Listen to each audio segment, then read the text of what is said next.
Hey guys, how's it going? Hope you're doing well. My name is Crown, and today I'm going to read you some very interesting stories that I hope that you're gonna love. And now, without further ado, let's go!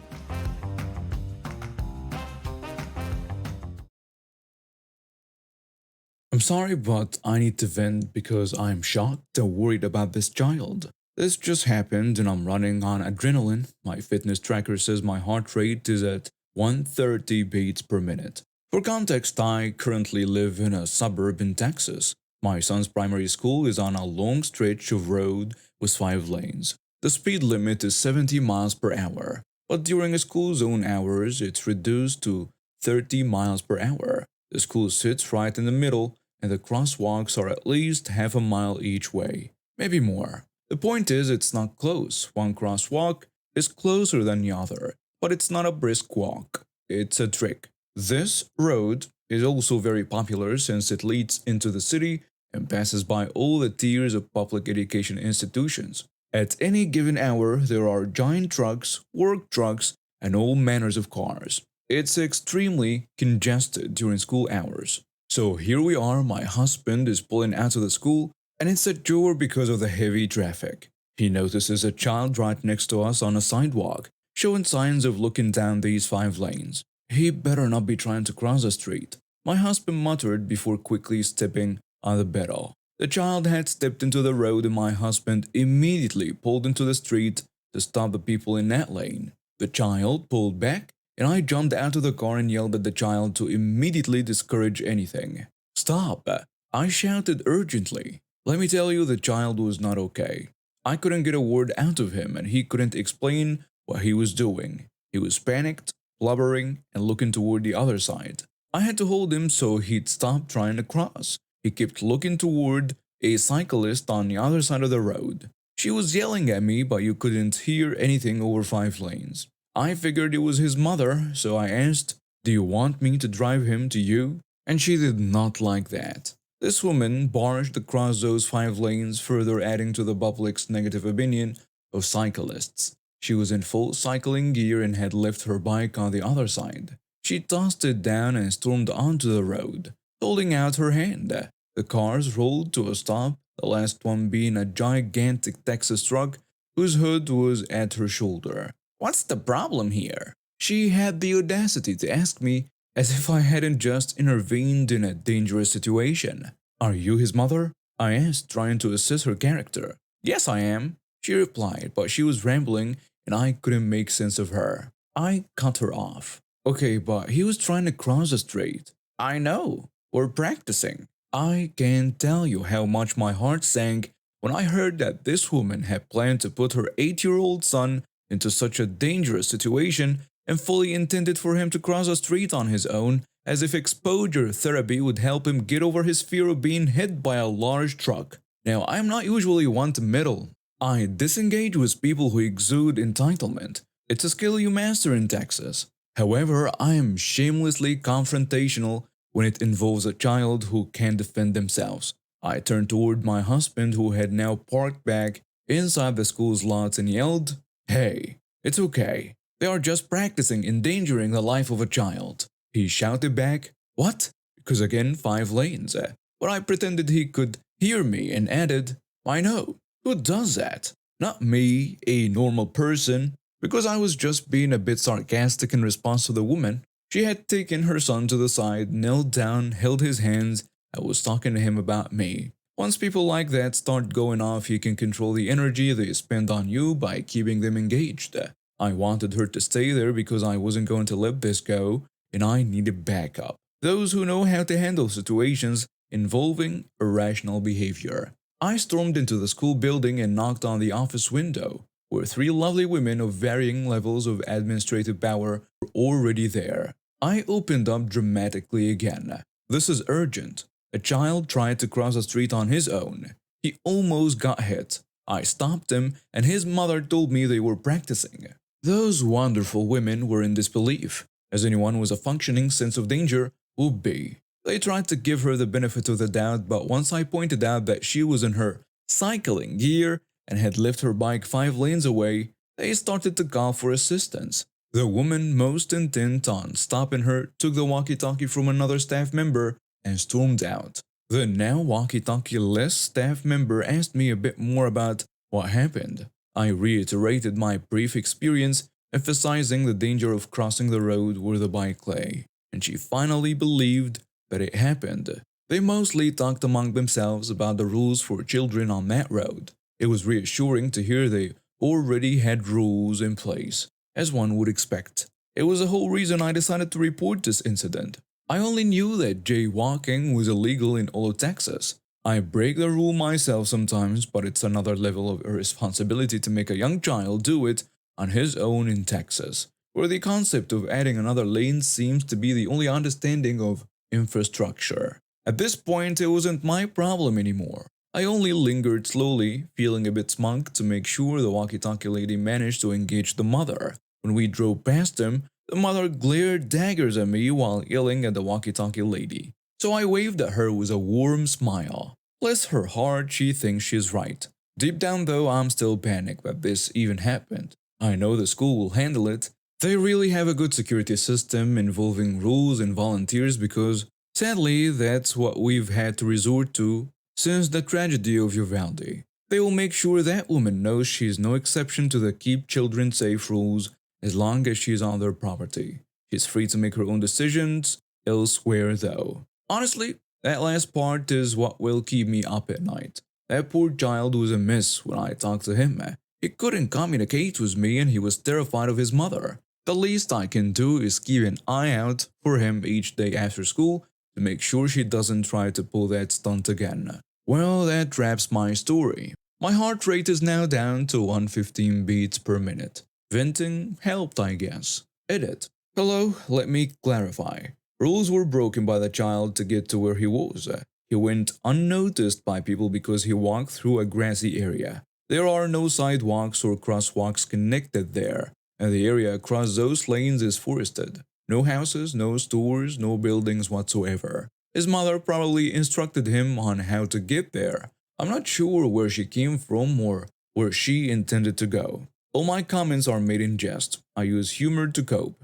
Please read this in a sardonic tone. I don't hold any strong opinions about anything. I was just upset by everyone involved who put the child in danger. Lastly, we have a tiny car, and even I almost missed seeing the child because it's such an insane place to expect a child to be. His mother went above and beyond in breaking a lot of rules for her convenience. Rules no one thought anyone would disregard. This will probably lead to a new rule now. I'm a 28-year-old retail worker at a large department store. I've been working there for about 5 years now, and for the most part, it's been a decent job. Sure, we get our fair share of difficult customers, but nothing I couldn't handle. That is until I met the woman I now refer to as Crazy Karen. I found out I was pregnant about 7 months ago. It wasn't planned, but my boyfriend and I were thrilled. We've been together for 3 years and had talked about starting a family someday. Someday just came a little sooner than we expected. When I told my manager about the pregnancy, he was supportive. He assured me that they'd make any necessary accommodations and that I could take breaks whenever I needed them. It was a relief to know that I had that support at work. As my pregnancy progressed, things got a bit more challenging. The morning sickness faded, thankfully, but the back aches and swollen feet became constant companions. Still, I was determined to keep working as long as I could. We needed the money and I wanted to save up as much as possible before going on maternity leave. The day it all went down started like any other. I waddled into work, my belly now unmistakably huge, and started my shift. It was a busy Saturday and the store was packed with weekend shoppers. By midday, I was exhausted. My feet were killing me and my back was screaming for a break. I looked at the clock and realized it was time for my lunch break. I let my coworker know I was stepping away and headed towards the break room.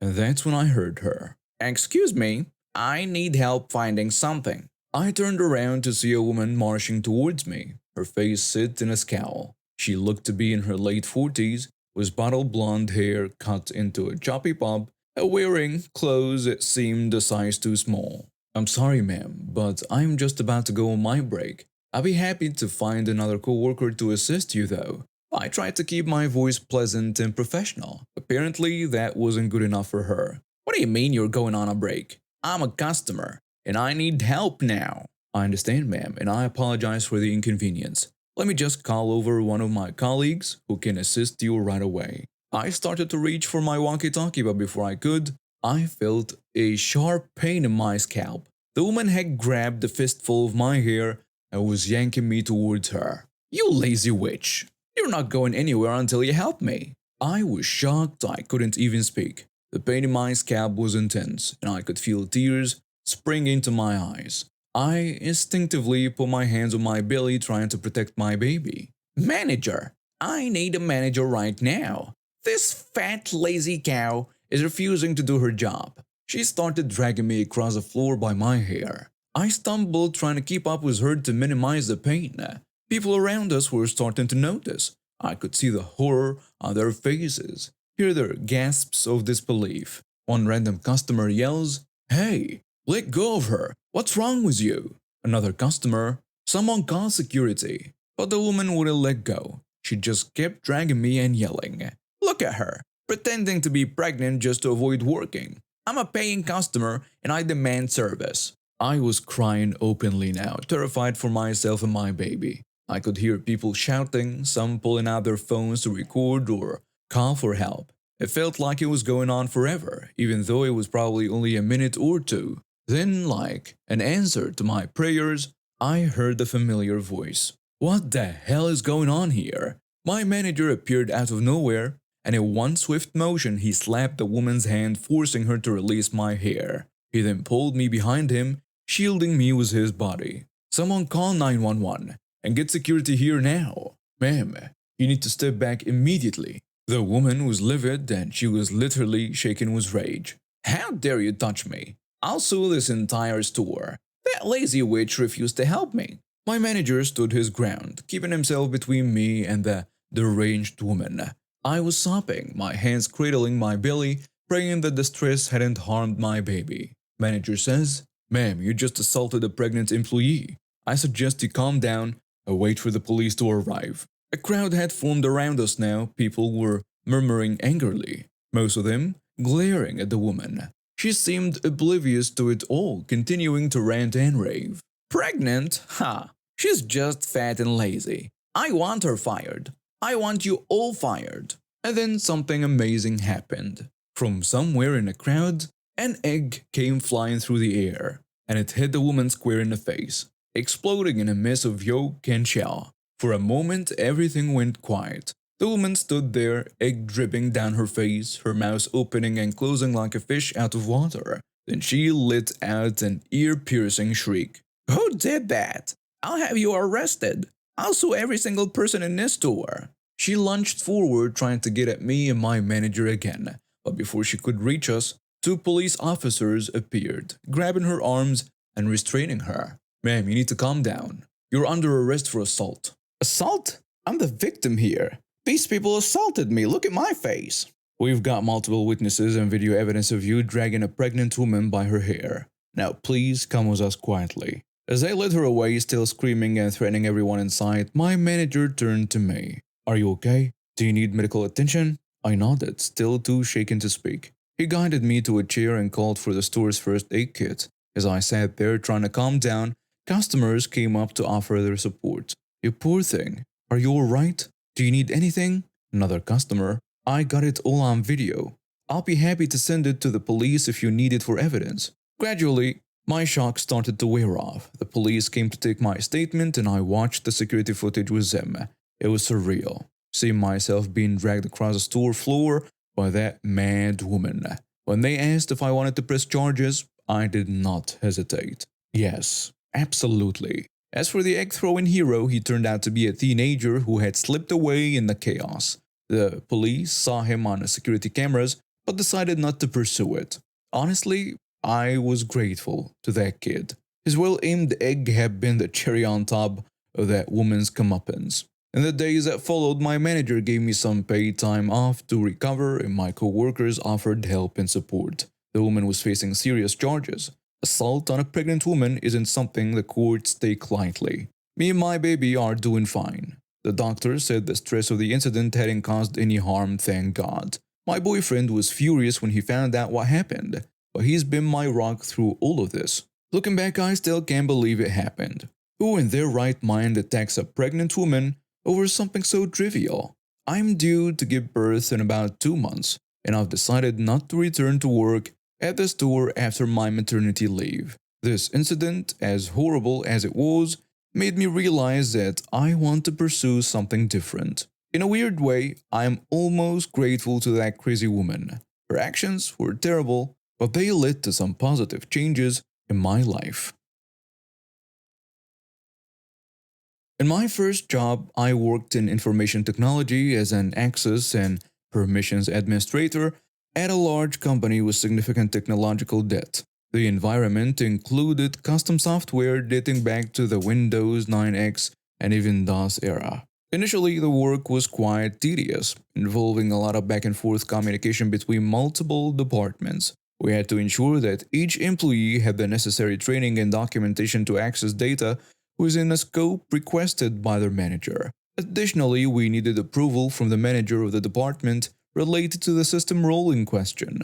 On top of that, the company's excessive paper-only bureaucratic workflow made the work progress at a snail's pace. A single system's applications and products account for a manual laborer required at least 3 forms signed by different people. The heads of departments responsible for signing those papers didn't feel any urgency to send them to us quickly. A good example of this is when I myself waited over 2 weeks after being hired in the information technology department before my first account was set up. Until then, I only had a guest account that allowed me to access the main internal website with the company's procedures, regulations, and other basic information. Up to this point, each signed form had to be physically delivered to us, which was agonizingly slow given that the company had multiple branches. We decided to automate away the paperwork. Our first step was to allow the use of scanned documents. It was a partial success. While it eliminated the courier delays, management still required us to sign the physical copies afterward, which we mass stamped at the end of each month. The next step was to introduce a full electronic workflow.